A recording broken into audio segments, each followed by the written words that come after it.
The exciting news is that we're starting a new chapter tonight.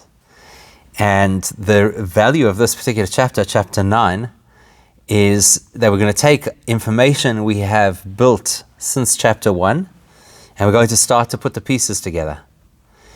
Because let's just do a little bit of an overview of what we've learned so far. It's really valuable always to have that context.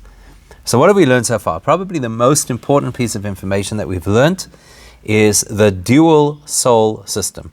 The fact that we are comprised of a nefesh elikis, a divine soul, and a nefesh habahamis, an animal soul. It's been a very important part of what we've been learning about, the animal soul versus the divine soul. And what we've done is we've spoken a lot about the difference between how they operate. So in chapter 2, 3, 4, and 5, we spent a fair amount of time and attention on understanding the nature of the godly soul. That this is literally a piece of Hashem, and that it operates with 10 facets, what we call the 10 koichos hanefesh, the 10 powers of the soul, which are a reflection of the 10 sephiros, the 10 supernal energies that Hashem uses to run the whole world, all of existence. And we've said that in addition to that, to the fact that the neshama has this internal structure which is made up of 10 energy points, there is also what we call shloisha levushim, that there are 3 different garments that the neshama uses in order to be able to interact with the rest of the world. Thought, speech, and action. Machshava, dibur, and ma'aseh. Thought, speech, and action. So without the ability to think, to speak, and to behave, we wouldn't have a way for the neshama to express itself, to manifest in the world, to speak to the world, to have an impact on the world. So it's those 2 elements that are really critical to understanding how the nefesh elikis works, that it's on this 10-phase system, and it has these 3 powers of interaction with the world called machshava, dibur, ma'aseh, thought, speech, and action. That was chapters 2, 3, 4, and 5. Specifically in chapters 4 and 5, we spoke about the power of mitzvahs, and specifically Torah learning, and how that allows us the opportunity to engage our neshama in the best way possible and to actually have a meaningful impact on the world and to build a relationship with Hashem, a deep, meaningful relationship with Hashem.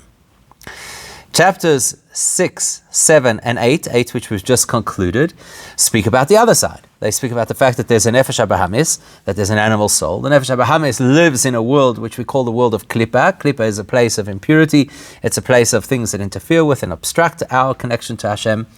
And the behavior of the nefesh habahamis is that it will get us involved in things that disconnect us from Hashem, really. And so we spoke about the possibility of a person getting sucked into klippa proper, which is where a person does something that is outright against what the Torah wants. So then they get dragged into an environment where the environment is unholy and the environment is impure. And as a result of that, the neshama gets a little bit stuck and the person has to do tshuva in order to break out. But we also spoke about the possibility of what is called klippas noiga, which is things in life that are kind of a little bit parav. And depending on what we do with them, either we have the opportunity to translate them into something meaningful and holy, or we allow them to translate us into very materialistic beings. So it really depends on our focused intention. And we spoke about how that relates to food, and we spoke about how that relates to relationships. And then the last thing we learned was how that relates to information. So there's information that could drag us down into the world of impurity, and there's also a method that we can use to take that same information and to make it meaningful and to make it holy and transform it and uplift it. So that's where we left off. So at this point in time, it's fair to say that we have a fairly decent insight into the 2 dynamics that operate within our soul, the nefesh elikis and the nefesh habahamis. But there's a key piece of information that we're missing. And this next chapter, chapter 9, is going to start to explore this key piece of information that we're missing, which is, how do you know who's talking? How do you know if a message that is in your head is initiated by the nefesh elikis, the healthy, holy part of oneself, or the nefesh habahamis, the self-centered and potentially toxic part of yourself? How do we know? How do we know which voice is speaking in our heads? Now, by way of introduction to this chapter, let's remind ourselves of a very well-known but somewhat cryptic story in the Torah. The story goes like this. The beginning of the parasha of Toldos, right near the beginning of the Torah. Torah tells us that there's a couple called Yitzchak and Rivka. For many, many years, the two of, as a couple, they were unable to have children, and eventually, Rivka is pregnant. Says the Torah, "Vayisroitzetzu habonim bekirba." The children inside of her, the fetuses inside of her, struggle. They conflict with each other. Vatoimer im kein lo mozeh anochi. So Rivka says, if this is how it's going to be, what do I need it for? In other words, here's a woman who's looked forward to having children for many, many years, and eventually is expecting a child and starts to question the whole concept of what's the point of having a child. It's not really what you'd expect. Vatelech lidrosh es Hashem. So because she's in this serious quandary, she goes to inquire from Hashem, which means that she went to the prophet at the time to ask for some guidance. What am I supposed to be doing right now? Like, what's going on? What's going on inside me? And the prophet tells her, "Vayomer Hashem lo shnei goyim bevitnech." You don't have one baby in your stomach, you have two. And they're not just ordinary kids. Shnei goyim, these are two nations that are developing in your womb. And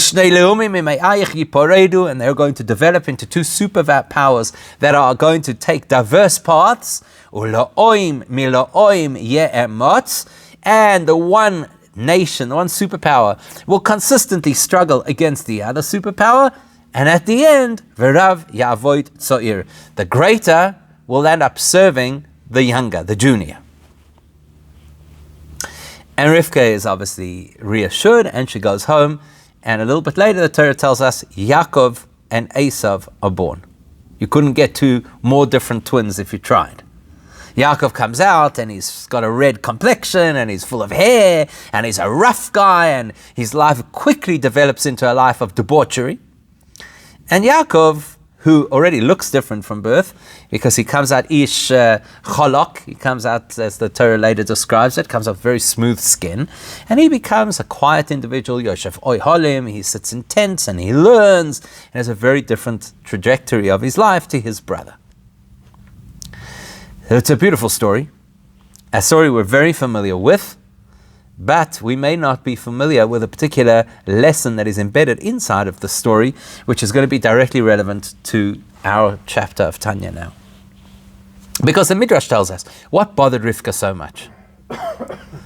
What bothered her was that if she would walk past a place where they were serving idols, there was this agitation that she felt inside her, as if the baby, because remember she thought it was one baby, as if the baby wanted to come out. And then if she walked past a place of holiness, like I guess her own husband's learning, or the yeshiva of Shem and Aver, where she eventually went for guidance, she felt the same kind of agitation as if the baby wanted to come out. And so she was highly concerned, what's going to happen? What's the point of all of this if I'm going to have this child who has these incredible drives in two opposite directions? One day he wants to serve Zeus, and the next day, the Havdil, he wants to serve Hashem. What kind of a child is this? There's a deeper meaning in this story, which is that that's an experience we all have. You know, at this time of the year, as we approach Rosh Hashanah, people are supposed to be introspective, and we reflect on our spiritual gains and our spiritual losses, and where we're holding in terms of our spiritual development. And very often we could also say, Lama ze anochi? Like, what am I here for? What am I all about? Who is the real me? Is the real me the person who gets so enthralled by a game of rugby, or the latest fashion trend that comes out, or a particular Netflix series? Or is the real me the one who sits there in Shul on Yom Kippur with a very serious demeanor, and I clap my chest and I say, Hashem hu ha'elokim, Hashem is the God? Who's the real me? Who's the real me? And it's something that each of us, as well as people throughout the course of the whole of history, battles with, or has battled with. Who is the real me? And that's a very big part of what we're going to be discussing in this chapter. Is exactly that. Well, who says there's a single answer to that question? Who says there's a single answer to who's the real me? Because the thing is this: if I believe that I am a singular being who sometimes is very inspired and sometimes is completely wayward, then I'm some kind of a split personality, and that's not a good place to be in. But if I realize that I'm a set of twins, there's this internal Gemini soul, and one twin favors this path and the other twin favors that path, well, then I can start to understand and appreciate that I'm not some kind of a write-off or a basket case if I have my bad days, and the negative doesn't automatically disqualify the positive, because the two streams, the two parts of who I am, that was the message that reassured Rivka. That's the message that hopefully should reassure us. I'm not a crazy mixed up kid. I have two different forces, as we'll learn in this chapter, vying for control. Now the thing is, it's all very well to say that, and we'll be possibly reassured or possibly encouraged by the fact that we have these two forces inside of ourselves, but that just makes life really confusing. See, life would be simple. Life would be simple if every single time we did something that was aligned with what Hashem wanted, we would feel good. And every time we did something that was misaligned, we would feel bad. Then life would be simple. Because, of course, just because something feels bad is not necessarily going to stop a person from doing it. Take, for example, do people eat more dessert than they should? Of course they do. But they know it's bad.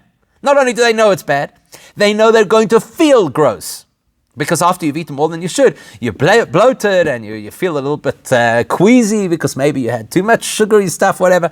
Don't worry, Yom Tov's coming. We'll all have the opportunity to experiment with this principle. So it's not that we'll lose free choice if it's that clear that good things look and feel good and bad things look and feel bad, because people are still attracted to do things that are bad. Even, some people have, unfortunately, unhealthy outlooks and perspectives, and they actually welcome things in their life that are painful or bad or negative, or whatever the case is. I had an interesting conversation earlier today. We were talking about how sometimes people, it's a fascinating concept, but sometimes people who are battling addiction will actually hurt themselves because the substance that they're abusing dulls their senses. So sometimes they'll deliberately hurt themselves to remind themselves that they're still capable of feeling. So just because something is bad is not necessarily going to discourage a person from doing it. But life isn't that black and white. Life is very confusing. And that's why we have dilemmas. Is this the correct thing to do? Is this not the correct thing to do? Is this aligned with Torah? Is it contrary to the Torah? Is the voice that's speaking in my head right now a healthy, holy voice, or is the voice that's speaking in my head right now a distracting, toxic voice? It's not so simple. For example, let's use a great example because it's so difficult to determine what's right and what's wrong. Let's say that a person is sitting in shul. Okay, is that a good thing? It's a good thing to sit in shul? It's a good thing to sit in shul. Trust me, I'm a rabbi. It's a good thing to sit in shul. So somebody's sitting in shul. And while they're sitting in shul, obviously the objective is to daven. So they've got the siddur open in front of them, and they're trying to focus, and they're davening, they're reading, they're saying the words, the prayers, right? Next thing, another guy comes and sits down next to them. The person who sits down next to them is not so familiar with davening and doesn't have the same appreciation for what's supposed to be happening and doesn't necessarily understand the language. They're actually a little bit lost in shul. So now the person next to you who's a little bit lost in shul leans over and starts talking to you. What's the right response? Is the right response to focus on your davening? Or is the right response to be accommodating and welcoming to the person next to you? So there's a dilemma. It's not cut and dry. It's not absolutely clear which one is the correct one. Some people will naturally say, well, of course, you've got to care about the next person. Obviously, that's what you've got to do. And other people are going to say, no, you need to illustrate to the next person how important and serious davening is so that they'll appreciate it. So the point is, we need a way to be able to determine which voice in our head is speaking. There's a story that they tell about the Rebbe Rashab, that's the 5th Rebbe of Chabad. At a particular story, I'm not going to get into the details, but the point of the story was, he said it is possible that a person could have a Yetzer Hara, that is frum. In other words, the Yetzer Hara, the evil inclination, the negative perspectives in our brain could present as being very erudite and religiously inclined. It's not only that, it's even possible to have a Yetzer Hara that is a chassid. A Yetzer Hara, the expression we use in Chabad is the Yetzer Hara in a zaydene zupitza, which means that the Yetzer Hara is wearing the long silk black coat of the chassid. So this chapter is going to firstly define for us the nature of the conflict, and it's going to define for us where the different operating systems of the two souls, in fact, that's how we're going to start the chapter, where the two operating systems are, and that's going to help us to have a meaningful way to be able to identify this is where the motivation comes from, and that way to clarify, is this positive or is this not so positive? So that's what we're going to be looking at in this chapter. So chapter 9, I'll stick it up on the screen if you have the book. It's on page 36. Obviously the beginning of the new chapter. Perek Tes. Perek Tes, chapter 9, starts off by telling us where each of our two souls lives. Now that's a funny way to express it. What do you mean, where does the soul live? Well, effectively what we're saying is, where is its primary stomping ground? Where does each of the two souls, where do they feel most comfortable? Or what speaks the language of these two souls? Vehine. Mekoim mishkan nefesh habahames. As we did right at the beginning of Tanya, when we studied the first chapter, we first introduced the animal soul.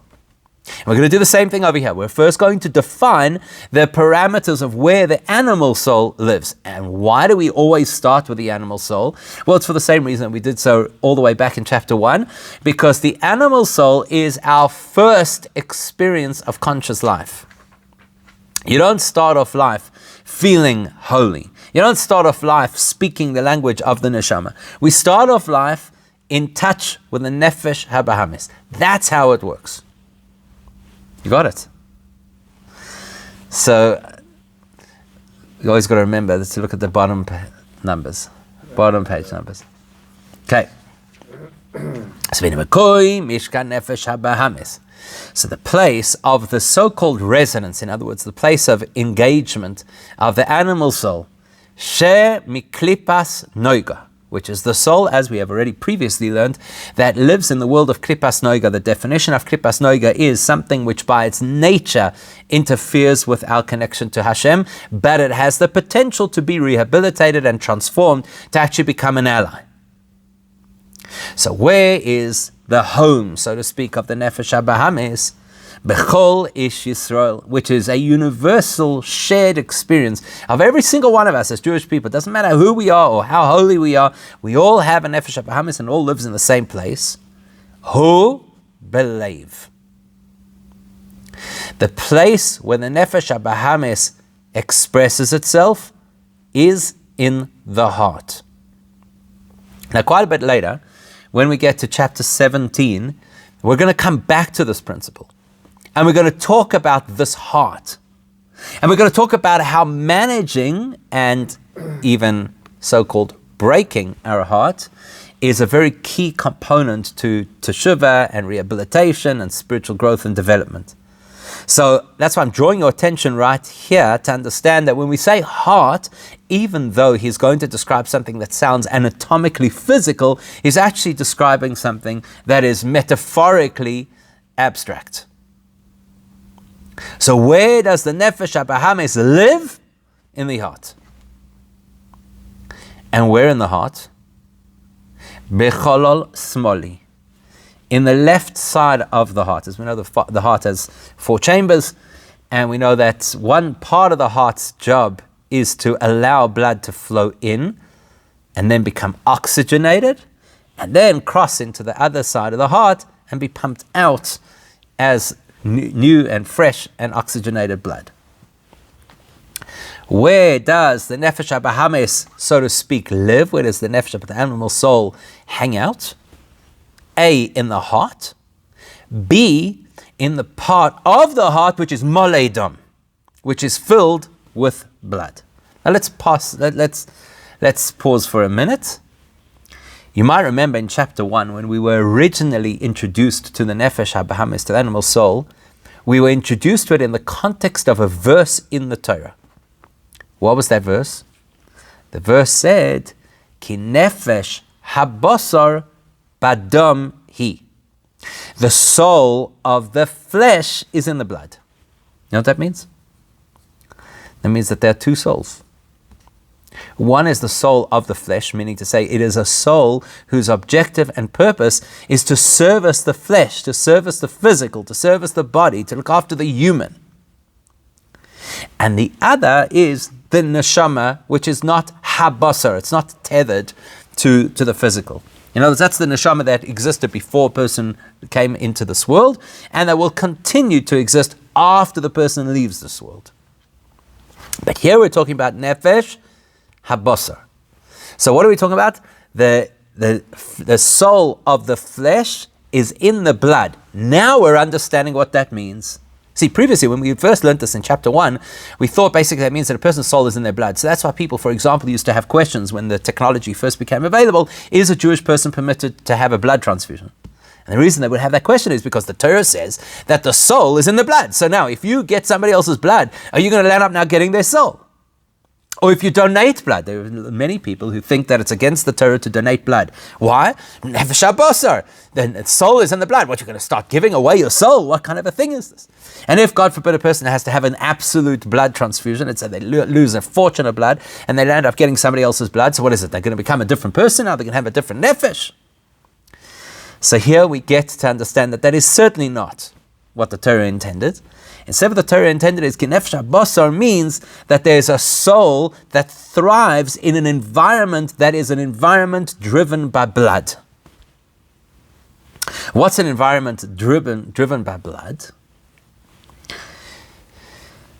So think of the various idioms that we have in English, and it will tell you a lot. We could say, it made my blood boil. Or a person could say, my blood ran cold.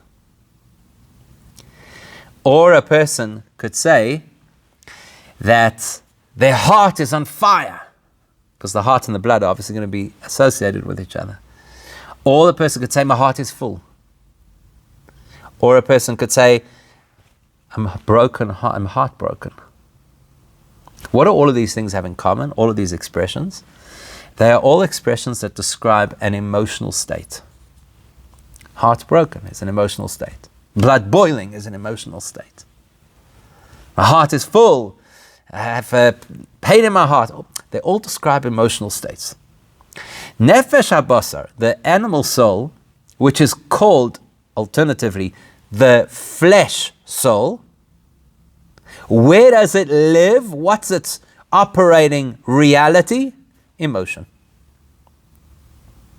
Specifically, we're going to learn during the course of this chapter and subsequent chapters, specifically impulsive emotion. Let's think for a second about an animal. Animals don't work on their character. I'm not judging animals, because the difference between an animal and a human is that an animal lives the way that Hashem intended it. Whereas humans land up choosing often not to live the way that Hashem intended it. But let's say, for argument's sake, you have an animal that is a predator. So what's an apex predator? Let's say you've got a great white shark. You've got a leopard in the jungle, in the Kruger, right? The reaction of a predator to its prey is not some philosophical response. Okay, listen, the reality is I need to eat in order to survive. And this particular creature has all of the proteins and the vitamins, whatever that I need. So that's the reason that I'm justified to eat this creature, because I need this creature in order to survive. That's not how it works. It's impulsive. It's an impulse of a predator. When it needs to eat and it comes within proximity of prey, then it's going to impulsively attack the prey. What are we going to say? Impalas are really nice fellows. They're such sweet people. Why? Because they never harm anybody, they never attack anybody, never, they get taken out every once in a while by a predator, whatever the case is. An impala is not a nice being.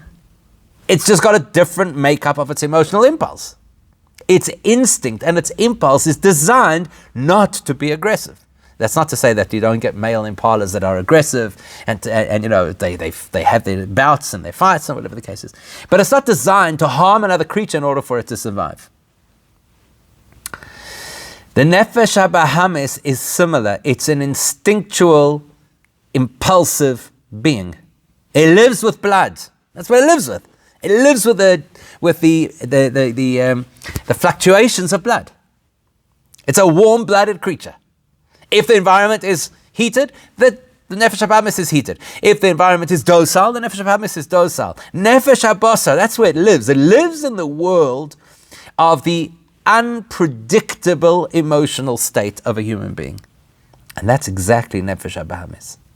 So if you had to have a person who lives with the dominant feature of their life being their animal soul, then you can anticipate a person who's going to have mood swings, who's going to have impulsive reactions to things, who's going to be volatile. That's what you can expect.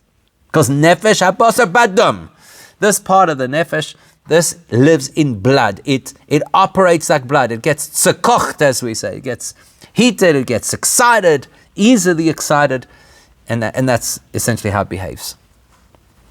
Uchsiv, ki adam hu nefesh.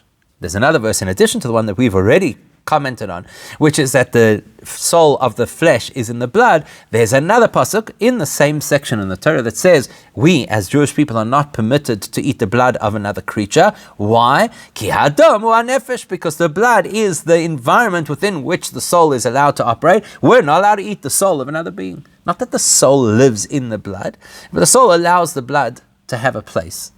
So the blood allows the soul to have a place. Of course, this also translates into really practical stuff that if a person, God forbid, bleeds excessively, then a neshama could eventually have nowhere to live and it will go, at least this soul. Velochein. Therefore, for that reason, kol hataivos, therefore all of the desires that a human being wishes to have, vehisparus, and all of the sense of self-aggrandizement, the sense of personal ego, the inflated, boastful self, ve'ka'as, and all anger, ve'doimehen, and anything which is similar to those, hein belev, are all in the heart. That's what they are. Again, how do you know that a person's angry? Well, let's look internally. How does it feel to be angry? My heart's racing. How does it feel to have a desire for something? My heart yearns for it. How does it feel to be excessively proud? My heart swells. So all the emotional states that a person will experience in their life will all be associated with the metaphoric heart. Now we're going to get into the real indicator of nefesh habahamis. And this is incredibly important information. The nature of the heart is that the heart pumps blood throughout the entire body. By extension, the nature of the heart is that it pumps emotion into the rest of the body. So,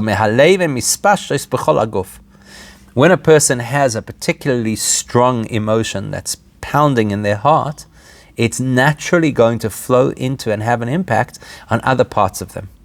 So, for example, the Gemara says, "Ha'ayin ro'eh," that a person's eye will see something, ve'halev choimed, and then the heart will desire what the person has seen, and then it says, and the rest of the body will come on board to make sure that I get what I want.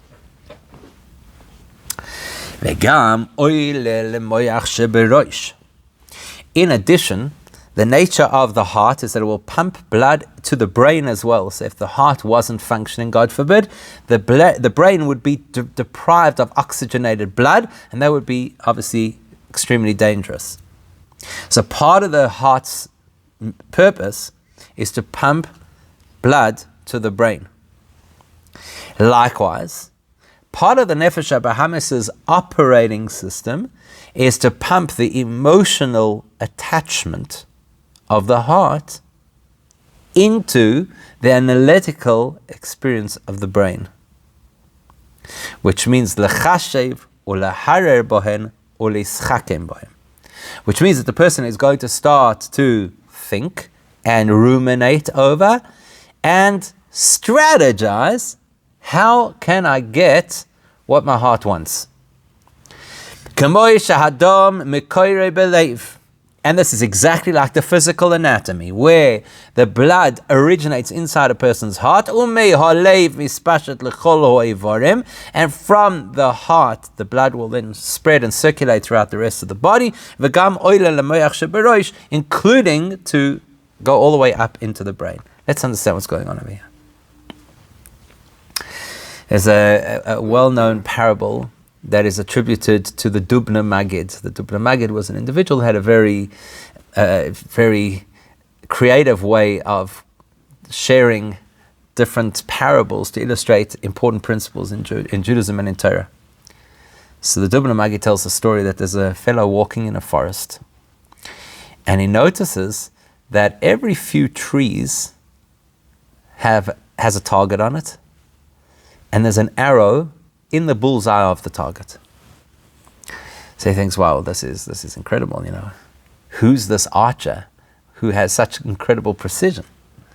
So he decides he's going to go find the guy. So he starts walking through the forest, following where all these targets are. Eventually he tracks the guy down. What does he discover? There's a guy with a bow and arrow, bucket of paintbrush, and he sees the guys, he's painting these targets. So he goes up to the fellow and he says, I need to know your secret. How did you learn, or where did you learn to become such a crack shot? Every single arrow that you shoot is in a bullseye. So the fellow says to him, I'll tell you my secret. It's really simple. First, I shoot the arrow, and then I paint the target. So what's the parable supposed to illustrate? There are, unfortunately, a lot of us, or a lot of situations, where many of us first shoot the arrow, and then we paint the target. In other words, in every single engagement that a person has, because this is the way human beings are designed, we will use our brain, and we will use our heart. We're not impassive people who just go through life in a sterile way and just make decisions based on what is the most logical thing to do. We're not. We're complex human beings, like Rivka's twins. We're not single, monochromic beings. We're complex beings. We always have the input of our mind, and we have the tugging of our heart. Unfortunately, we don't always get the order of how these two should interact right.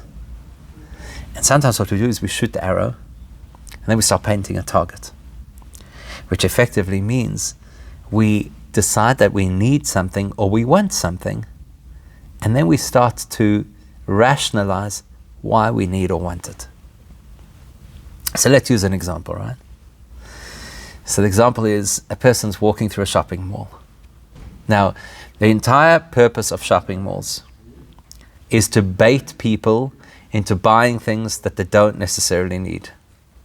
That's the whole model of retail, right? So they put things on fancy displays, and then they have this whole compelling story about why you need one of these, and then they have their fancy advertising that basically says this is going to enhance your life, and all that kind of thing. The average person who's walking through a shopping mall and sees something in the shop window. So let's say a person sees a beautiful handbag, or let's say that a person sees a new gadget or a new computer or something like that. What's the first response that a person has when they see something that looks nice in the shop? The response is, I would love to have one of those. Now that's the response, right? If we're conscious, if we're aware, the response is, I would love to have one of those. Then we start to come up with reasons to rationalize why I should have one of those. Here's another example, right? Another example. So it comes the end of the day, and you sit down, maybe at this time of the day, maybe after the shiur is over, and you've got an hour or so, or 2 hours, however long it is before you decide you're going to go to sleep. So you've got a period of time. How are you going to fill that period of time? I'm just going to watch one show. Just one show on Netflix, right? So watch one show. 3 hours later, or more, you've binge watched a whole lot of episodes of the particular show. Right? Could be founder, could be for somebody else. It's I don't know what people watch these days. In the old days it was Dallas, right? So whatever it is. How did that happen? How does a person sit down and say, you know what? I'm just going to have a little piece. Just before bed, I'm going to have a little piece of chocolate. Next thing you know, the bar is gone. What happens over there? So it's the heart pumping through the rest of the body.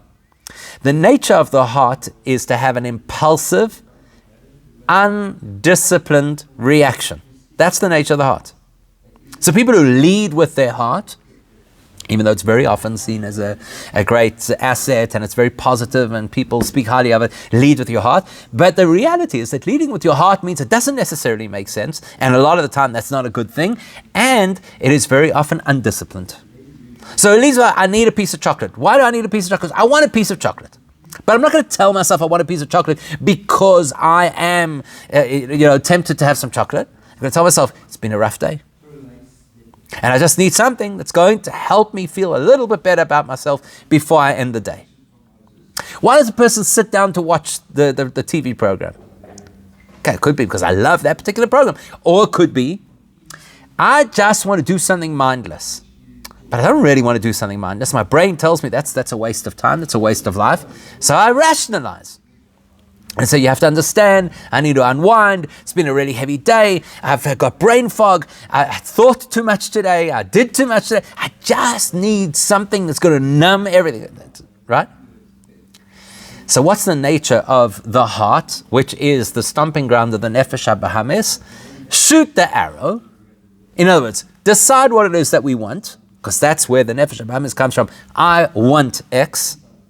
I feel X will be good for me. And then you start to build a philosophy to support it.